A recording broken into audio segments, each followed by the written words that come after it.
பீஷ்மரை நாம் அனைவரும் மகாபாரத காவியத்தின் மூலம் அறிவோம்.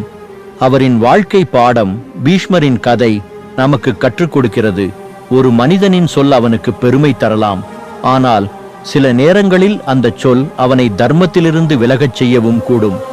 பீஷ்மர் கங்கை தேவியின் மகன். அரசாட்சிக்கும் தந்தையின் விருப்பத்திற்கும் அடிமையாக திருமணம் செய்ய மாட்டேன், அரச சிங்காசனத்தில் உட்கார மாட்டேன் என்று சபதம் எடுத்தார். அந்த ஒரு சபதம்தான் அவரை வரலாற்றில் பீஷ்ம பிரதிஜை என்று அழைக்க வைத்தது. குருக்ஷேத்திர போரில் அவர் தர்மம் யாரிடம் என்று தெரிந்தும் தனது சபதத்திற்காக கௌரவர்களோடு நின்றார். இறுதியில் சிகண்டியின் அம்பால் அவர் விழுந்தார். ஆனாலும் தனது இச்சா மரணத்தை தேர்ந்தெடுத்து சூரியன் உத்தராயணமாகும் வரை உயிருடன் இருந்தார். வாழ்க்கையில் நாமும் எதையும் உறுதி செய்கிறோம் என்றால் அது நியாயம், தர்மம், உண்மைக்கு எதிராக போகக்கூடாது.